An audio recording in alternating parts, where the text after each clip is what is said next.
Many Americans think they know what Islam is. They think they know what Muslims believe, and they don't like it.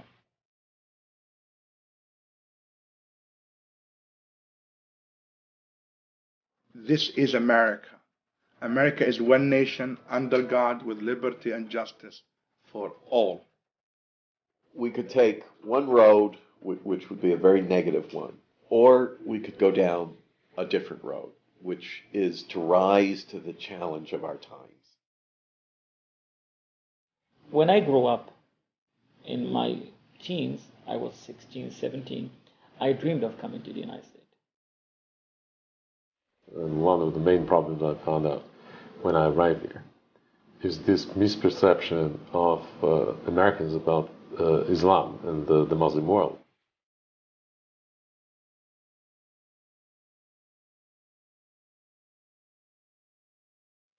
Pastor Terry Jones, a nobody. You've got a membership that is infinitesimal. When this incident took place, what Terry Jones shows is that there's a market out there. I think that a growing national hatred or fear of Muslims as a group is one of the most significant problems facing our country.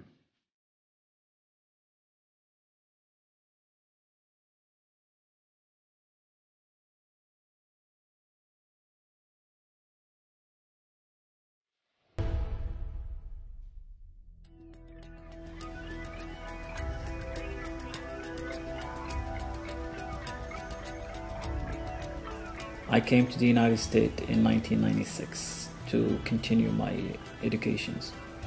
So I went to Radford University and I transferred to Washington, D.C. at University of District of Columbia, where I completed 5 years program for business administrations. Then I started a business that is part of a family business I extended here.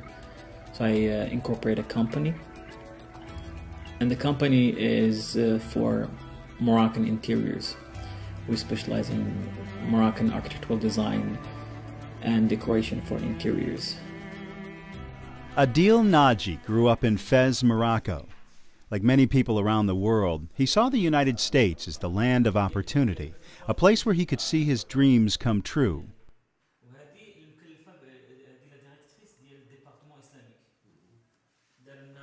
From 2001 to 2004, the number of immigrants coming from 22 Muslim countries declined by more than 1/3.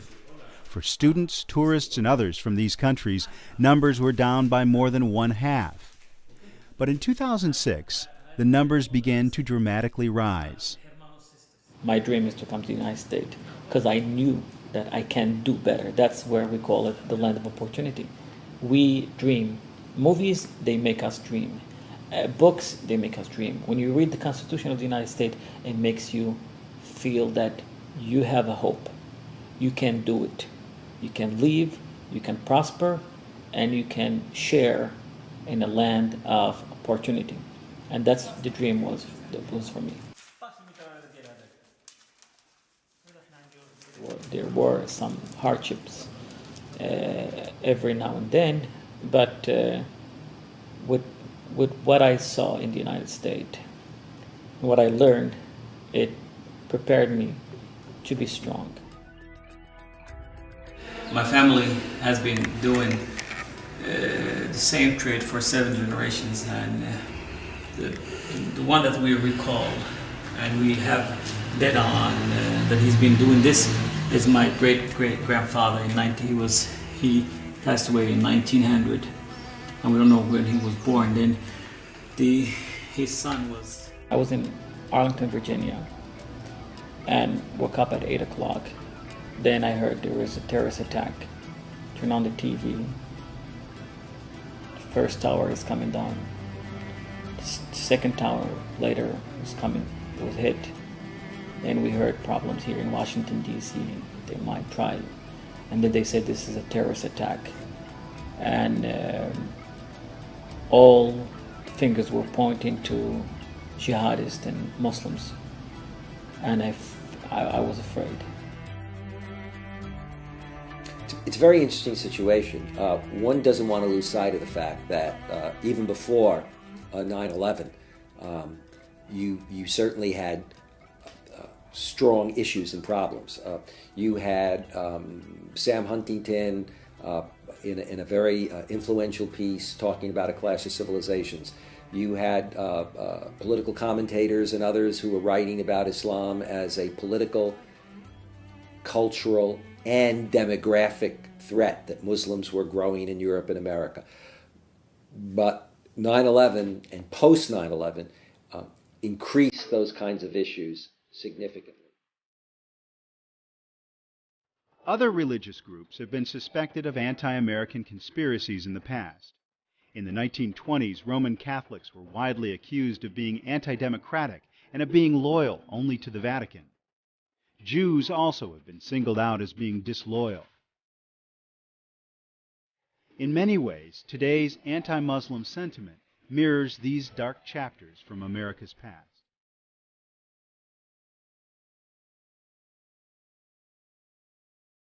"9/11 affected me personally in a lot of ways. One was our very operation was threatened. Had one of those planes hit the nearby Capitol, our facility probably would have been engulfed in flames. We're that close. But after the attacks took place, one of the very first announced victims was a woman I had just come to know, Barbara Olson, whose husband Ted Olson was the Solicitor General of the United States at the time. I had just gotten to know both the Olsons, and she would die in the terrible tragedy there. So this was more than just proximity. These were people I knew personally were affected by it. And then I can recall my first flight out of a Washington, D.C. airport, and I travel frequently. I went to board the plane, and there was a problem with my seating, and I asked to speak to someone about it. They said, well, the individual said, you have to talk to Muhammad. And I remember the visceral reaction I had to that. Someone I knew had just been killed by a person named Muhammad. You know, we've seen some significant changes since 9/11 in the way Muslim Americans and other Americans have interacted on this issue of the place of Muslims in America, what Islam is, and you know, we did see after 9/11, you know, a certain amount of, and I would say a great deal of generosity on the part of most Americans in wanting to take some time to get to know their Muslim neighbors. I mean, I was always astounded by how many people would show up at, you know, churches or libraries simply because they felt that they should know something. And I found that incredibly generous. Interestingly, before 9/11, we were a very insular community, meaning we stayed within ourselves. We did some outreach work that was, you know, minimal in my opinion. But after 9/11, there was a huge interest from the community outside, the Muslim community. So I had the opportunity to go and visit, and a lot of us had the opportunity to visit many churches, universities, civic organizations, to talk about Islam, because there was a huge void in this community about understanding of Islam. There was a huge fear of Islam. What is this? Who are these Muslims? So we made it a point to try to reach as many people as possible. And so going to churches on Sundays or going to universities on Tuesdays and Thursdays became something quite normal, and I'm still doing it. What was very interesting is to see how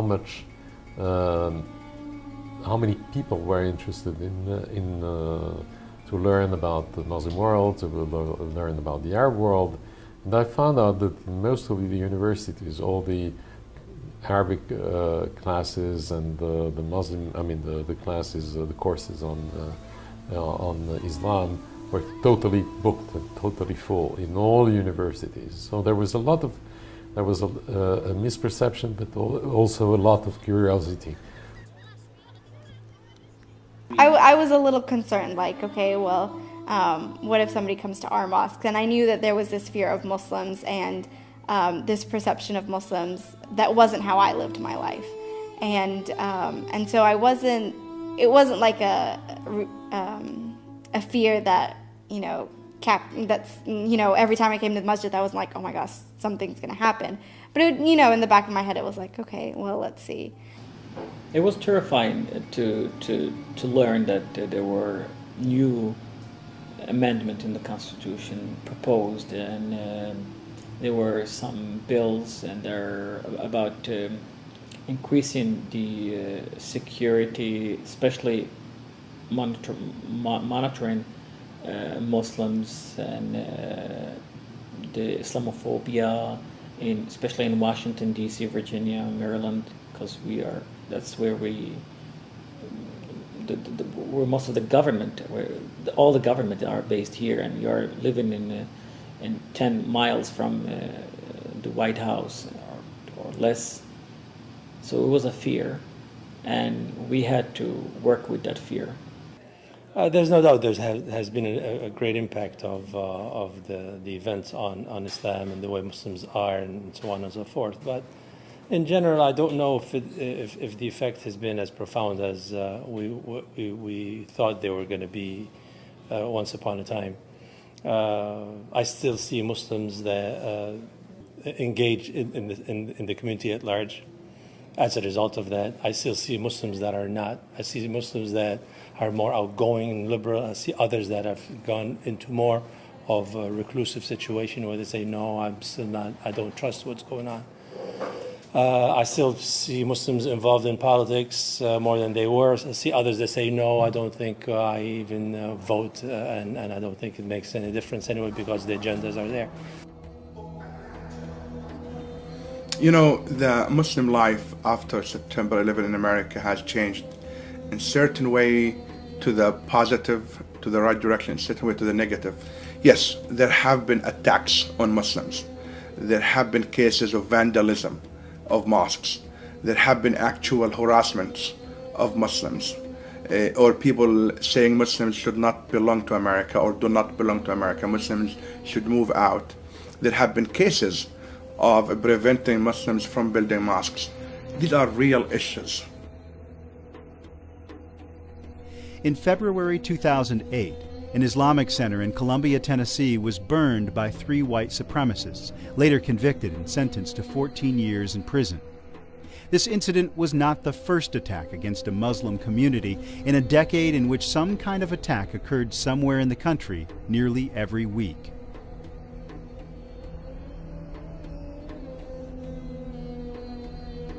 There is a sort of a sentiment against Islam in some circles in the United States of America.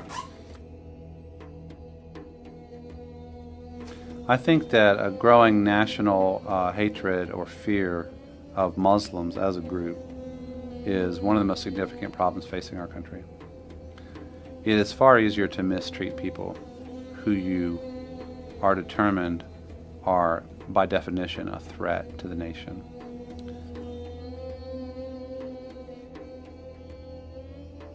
There were lots of different kinds of feelings here in Washington, as much as there were in the church world. That I live in kind of 2 worlds. I live in a political world Monday through Friday, then I generally fly out on a Saturday night, preach in a church 2 or 3 times on a Sunday somewhere in the country, mostly evangelical churches. So I was hearing things in both places, and they were pretty similar. These acts of violence against innocents violate the fundamental tenets of the Islamic faith. And it's important for my fellow Americans to understand that. They were hearing what President Bush and others were saying, this is not a war against Islam, Islam is a religion of peace, and so forth, which I agreed with in an intellectual sense. But viscerally, people were feeling something else. When President Bush went to the Islamic Center 2 days after September 11, I was there. I was sitting with the president. I walked with the president. That message was very important for America to listen to and to hear. It was very important for Muslims to listen to and to hear. Well, I went through a radical conversion to Jesus back in the Jesus movement. In 1970, I encountered the love of Christ, and so I've been about sharing my faith, reaching out to people from the beginning. Eventually, God gave me a heart for Muslims, and in classical evangelical way, I was sharing my faith, pretty focused on just salvation, etc. I think the events of 9/11, as well as deeper reflection on what it means to follow Jesus and a look at a globalized world has caused me to really rethink the Great Commission in the 21st century, how we live that out, what it means to follow Jesus. And so I had to step down from that role and basically that orientation. Evangelicals have often seen conversion as the goal of any relationship with Muslims. Muslims, too, have wished that others would come to know and practice the beauty they find in their own faith. But one of the surprising developments in relations between Christians and Muslims in recent years is the recognition of the urgency of building friendships for friendship's sake. If you want to talk about the interfaith experience in this area, do you think it's positive, negative? Has it had some tough moments? I think it's pretty positive overall, especially in the Dearborn area. It's a very unique place. I just got here last September from Northern Indiana, and it's unlike any place I've ever been. I've never been in a high concentration of Muslims before.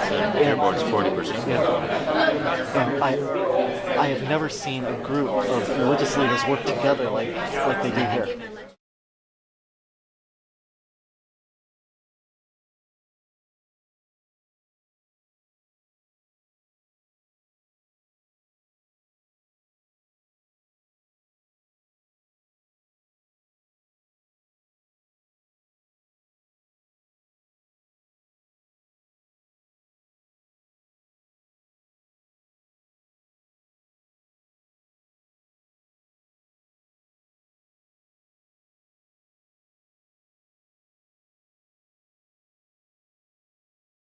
In 2004, I led a delegation. We took 100 businessmen from Dallas. They were predominantly evangelical Christian. And we had to create a program for them in Fez, whereby they will meet with 100 businessmen and women. We had a 3 days program.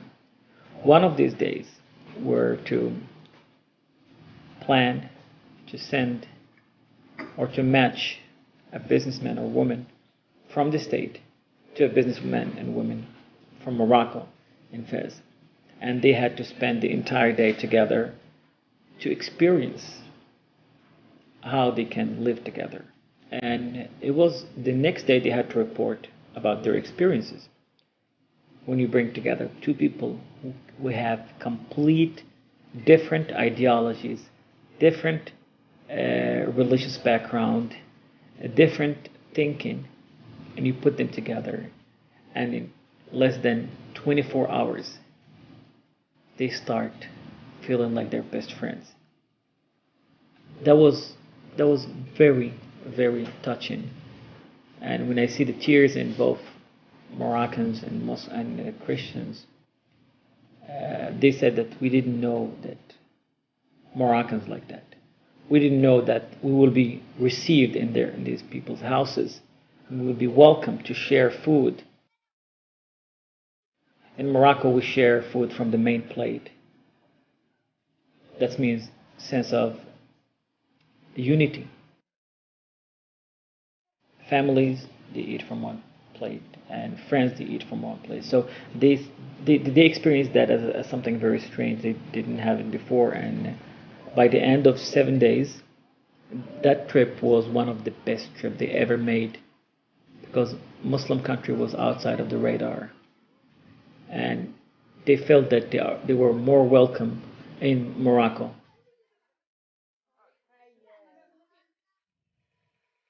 During the holy month of Ramadan, Muslims practice fasting from dawn to sunset.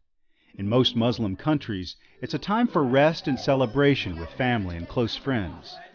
Each night, families gather to break their fast and end the long day. On special nights, such as the Night of Power, they begin a long night celebrating the revelation of the Quran to the Prophet Muhammad.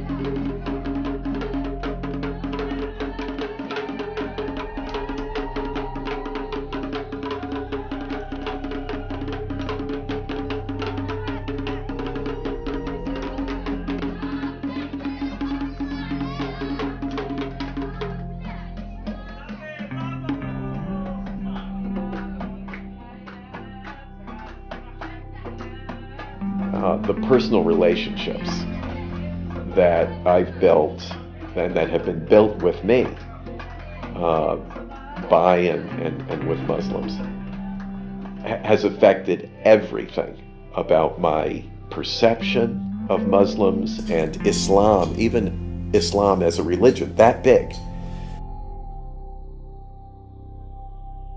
I've served on the board of the Institute on Religion and Public Policy for some time.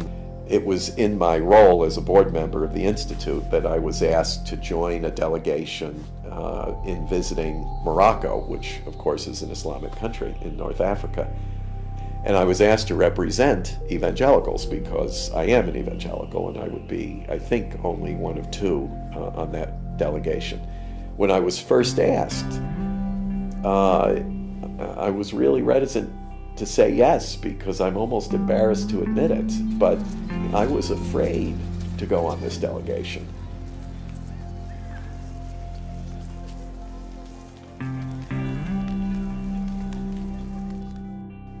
After hemming and hawing, I agreed to go. I went, and what I found in Morocco was the diametric opposite of what I feared. I was warmly received.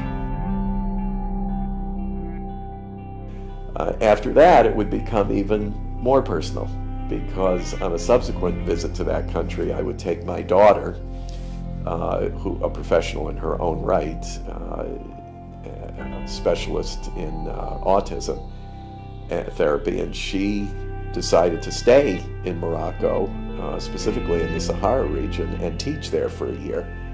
And after a year, to bring home a husband. And he's I love him as a son-in-law, and I enjoy him immensely, and he's become a very important part of our family. So now I say, I'm married into a Muslim country. All his family is over there.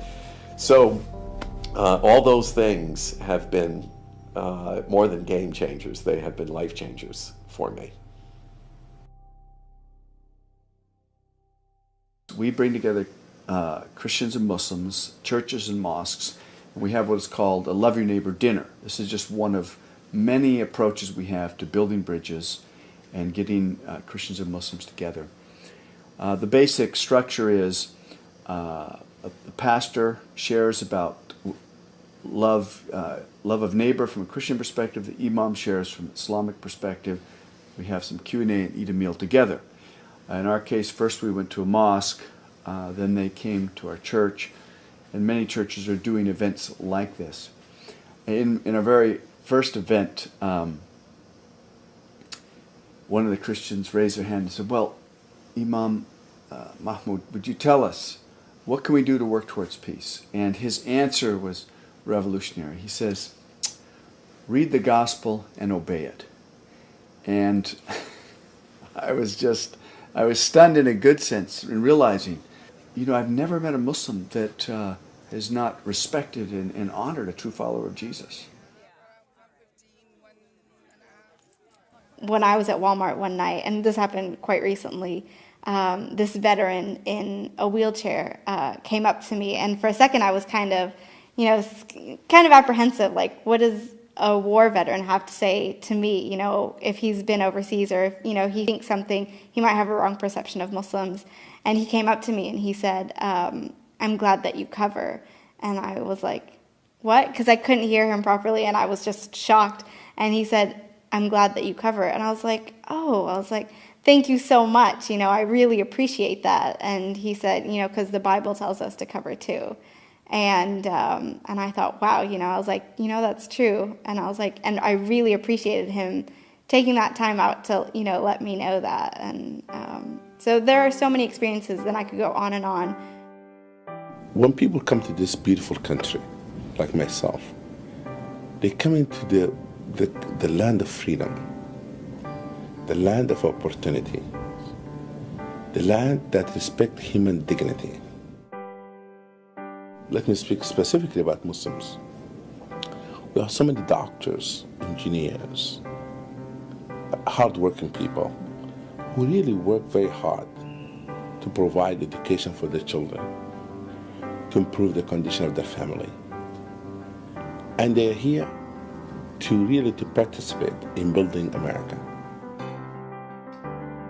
Our business is, yes, we are in a business because it's a lucrative business, but at the same time, it's a part of our identity, knowing that it's been in the family for 7 generations from the early 1300s. My family came from Spain during the Inquisition. They settled in Morocco in 1492. This kind of work is very dear to us because not only, as I said, it's a business, but it's also a reflection of our culture, our civilization, and our interaction with each other. We go back to the golden age of Spain.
On the one hand, what you do see is that, as Pew and Gallup have reported, American Muslims are economically and educationally integrated and increasingly politically integrated. Educationally, American Muslims are second to American Jews, and particularly when you look astonishingly at American Muslim women. You have 57% of, over the years, at least 57% of Americans, when asked, what do you admire about Islam and Muslims, say nothing or I don't know. But when you look at bias, what you discover is that the younger generation is, and it's not surprising, less prejudiced than the older generation of Americans. Why? Because the younger generation of Americans, whether their parents like it or not, exist in a far more multi-religious, multicultural setting. I think, the younger generation gets it. They have a real sense of a passion for justice and mercy, and a gospel that's much bigger than just words. The gospel is much bigger than just eternal salvation or trying to save someone's soul. So a holistic approach and peacemaking, and the challenge to love.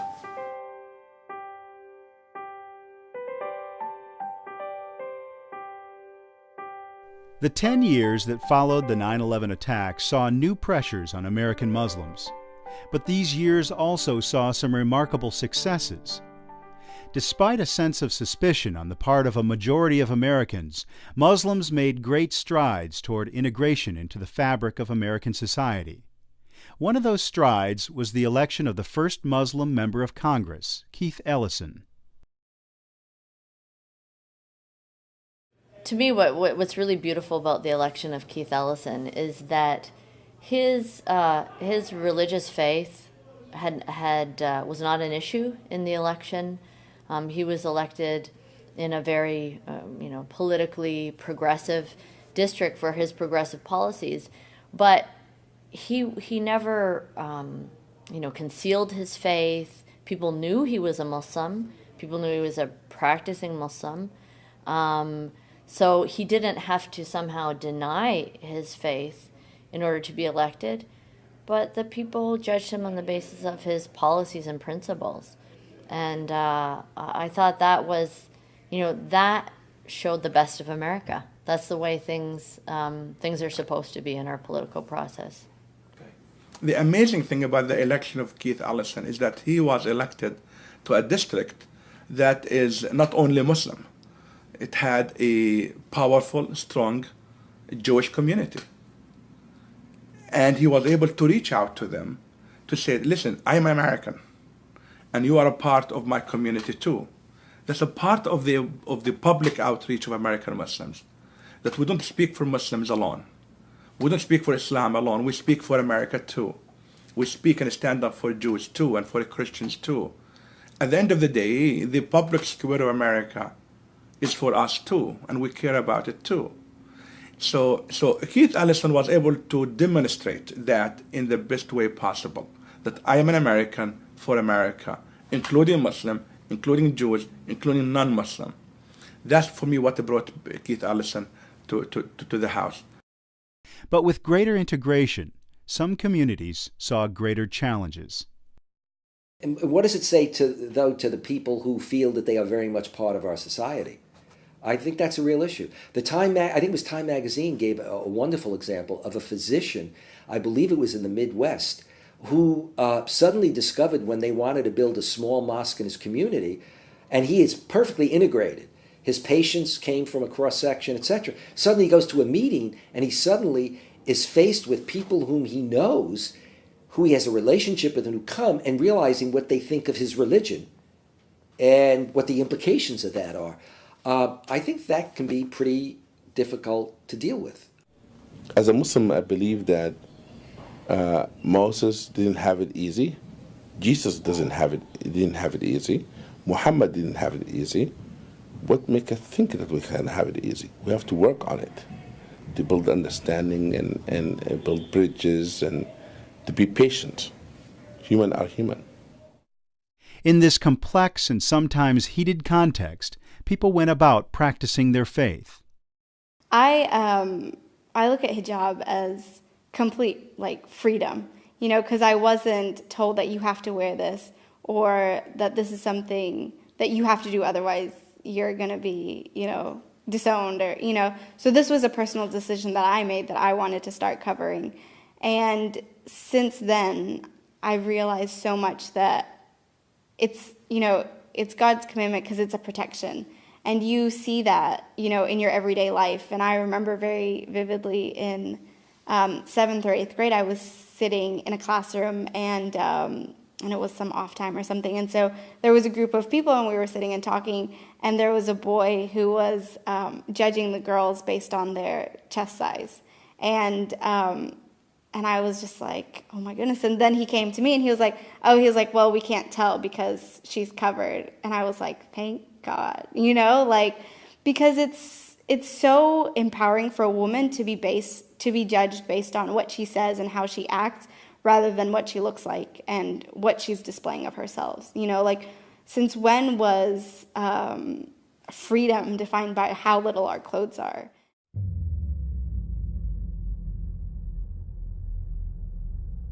At the end of August in 2010, after we'd gone through and we were going through this very vicious attack on the Muslims in New York who wanted to build a mosque there in Lower Manhattan. And then the news about you know, the attempt to, or the desire to burn a Quran in Florida, other hate crimes, you know, arson against mosques. I was starting to feel very, very down. You know, everybody paid attention to the Park 51 Muslim Community Center deal. Everybody paid attention to the ridiculous Terry Jones burning the Quran deal. I might say that the Murfreesboro Mosque thing strikes me as, in some ways, the most significant of all of them. Because this is just an average American community with enough Muslims that they want to build a mosque. Nothing especially symbolic about it, nothing particularly resonant about the location. Just a group of fellow Americans who want to build a worship center. That worries me as much as anything, because that says erosion of religious liberty protections and encroachment of hatred of some of our fellow Americans, kind of at the basic grassroots level. If it could happen in Murfreesboro, Tennessee, it can happen in any community in the U.S. I think part of the issues that has been happening in Murfreesboro, that some people, either knowing or not knowing that they go through this, is that there was an Islamic center in Murfreesboro all along. We started way back. We did not have an issue at all until about 2 years ago, when basically we got our plan approved for the extension or the expansion of our community center. And then all of a sudden, you know, we heard terms that, like, you know, they're here to kill us. And, you know, we are at war with Islam and so on. So we were kind of shocked, saddened, kind of like, you know, we were at a setback. You know, what happened over here? You know, did we do something that, you know, we shouldn't have done? You know, and we felt at the time is like the majority is in opposition to our center. The reaction in the community, the adverse and antagonistic reaction to the news that the Rutherford County Planning Commission had approved a very perfunctory, standard, ordinary procedure planning, building plan for an expansion of the mosque, as a direct consequence of that, and the vehemence with which that reaction was being perpetuated and promulgated, I contacted the Islamic Center. And I'm fairly confident I was not the only lawyer, but I haven't asked, and offered my services on a pro bono basis to the extent that any should ever be required. Well, I was met with great gratitude and very quickly was called into service to assist the mosque and its board of directors in a number of fronts. The number and variety of complaints against the mosque and its efforts to expand were stunning. I don't know how all of this came to be, but a little nucleus of people, some with some money, began to, you know, protest this situation, that, you know, they didn't meet the requirements and it wasn't properly advertised that they were going to have the meeting. And of course the officials, who are of all persuasions, were baffled at this protest. And then of course it grew to where there was there were letters and there were all kinds of things going on, and finally they had this huge march down East Main Street. There was some construction equipment owned by a private company, Big Earth Movers, that had been set on fire early on a Sunday morning. I happened to be out riding my motorcycle and rode by the site, and there were a number of people that were there, representatives of the Islamic Center, and I stopped to offer support to let them know that there was help available to them and that they weren't alone and that sort of thing. There happened to be some television news crews there. This was not an isolated incident, and unfortunately it was not the first incident at the site.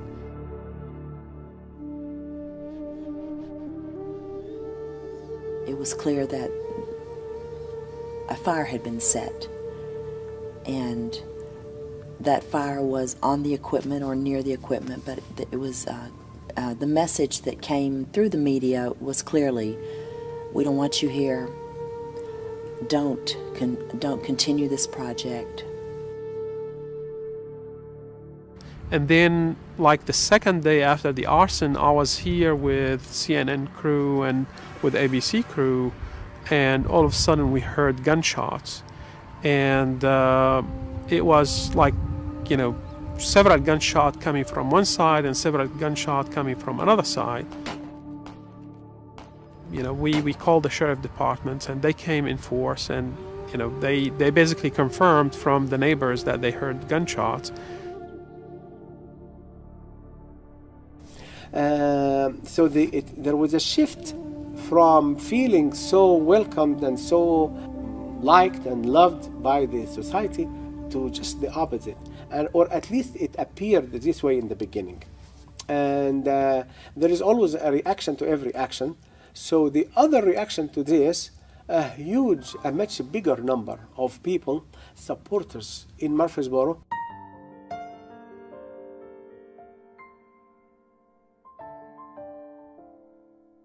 We had a prayer vigil at the courthouse. And as we came out, of course, there were some demonstrators against what we were doing. We weren't doing anything except just offering some prayer for the community and for things to work out peacefully and this and that. And there was a lady who was holding a sign, said, we don't want a mosque here. And I wanted to say, lady, how dumb can you be? You've had a mosque here for more than 20 years.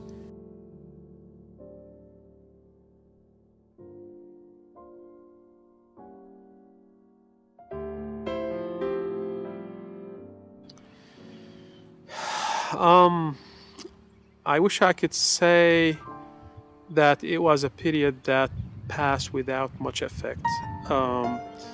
It basically, I struggled personally, my family struggled in a big way.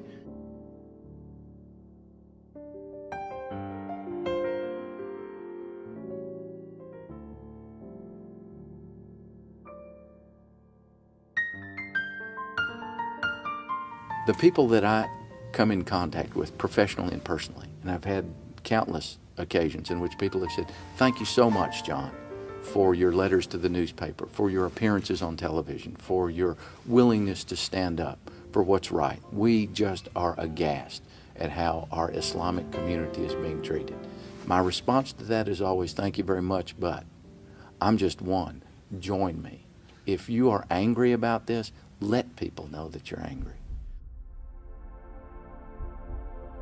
The thing that I've come to understand with certainty is that when people are angry or fearful, often that is dispelled when they meet a person face to face. And hate can be dispelled, fear can be dispelled when we come face to face with a person that prior to meeting them were simply represented by statistics, by media reports, and by gossip. In 2010, one of the holiest days of the Muslim lunar calendar unfortunately fell on September 11th, the day an unknown Florida pastor called for a worldwide burning of the Quran. The firestorm that ensued was unparalleled. Pastor Terry Jones, nobody, existing in no place as far as most people would be concerned. But you look at Terry Jones, you go on a website before this occurred, you've got a church that's been up for sale for several years and nobody's bought it. You've got a membership that is infinitesimal. Why pay attention to it? When I first heard about Pastor Terry Jones' intention to burn a Quran in Florida, I didn't really take it that seriously. I thought, this is a very small church. Terry Jones is not a well-known personality, not even in the Christian world had anyone heard of him, so I really didn't take it that seriously. When this incident took place, what Terry Jones shows is that there's a market out there. And if you capture that market, and if you give that quotable, you will get attention. So it doesn't matter that nobody is a minister, that you've got a church that amounts to nothing and is nowhere. But at the right time, you say you're going to commit a provocative action, and you can then get the Secretary of State, you can get the head of our armed forces at that time in Afghanistan, etc., to speak to you publicly, even offered a call, says something about where our society was. People in our government who were very alarmed about it, and mostly because of the dangers it presented to Americans living abroad. And I was asked by one person in particular, can't you do something about this? Well, you know, I'm a believer in what the Bible says. When it's in the power of your hand to do good, do it. Not an easy process, but we were able to make personal contact. He agreed to receive my colleague, friend, and I. I appealed to Pastor Jones. I told him the eyes of the world were on him, that he certainly had the attention of the Islamic world, and that he could use that platform to proclaim the Christian message by deciding not to burn the Quran, or he could proceed and likely burn that platform with the Quran. And in fact, it wasn't just one Quran, he had a pile of Qurans. And he said, you make a good case. And it was shortly after that that he announced he would not proceed with the burning of the Qurans. My colleague, friend, and I were both very concerned that he might relapse. So we asked him to surrender the Qurans to us. We took possession of them, brought them here to Washington, and we've been giving them to churches that pledge to actually engage in intentional friendship with the Muslim community. I was finishing my last term as president of the Islamic Society of North America. You know, I just spent 9 years almost as vice president and then president, devoting so much of my time. And I started to just feel that maybe we hadn't done much of anything. But then we were contacted by our friends, our Christian clergy, Jewish rabbis and leaders of that community who said, we are here to help you. And I'll never forget, the day in September when I stood in the National Press Club surrounded by dozens of these national faith leaders who were there to speak very passionately against the hatred and to speak very passionately for their love and their friendship for us and commitment. And then I realized that, that there was so much good, and that although the hateful people always have louder voices, that's true in every situation, we all know that these good people with their prayers and their devotion and their faithfulness would in the end be the ones who would have the long-term effect. I have the great fear that the story of bigotry, the story of hatred, the story of animosity to others is going to be taken by some to be the story of the real America, and it's not. This is not America. This is not our country. And we have to make sure that our country is known around the world as a place where where liberty of religion, where respect for your neighbor, where love for your neighbor, where these things are the most prominent in our society. As an evangelical, I say to those who do this, I say, you bring dishonor to the name of Jesus Christ. You directly disobey his commandment to love our neighbor. You violate the command, you see, not to bear false witness.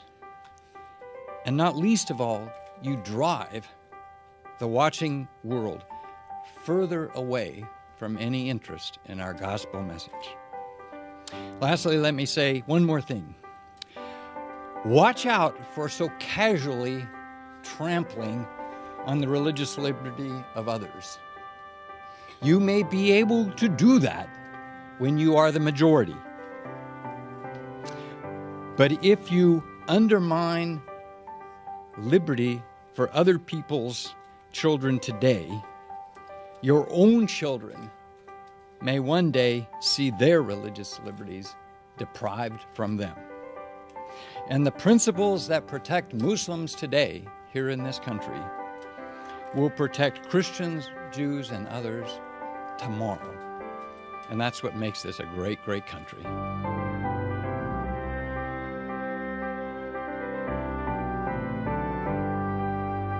The end of Ramadan comes to Fez, Morocco, and all over the world.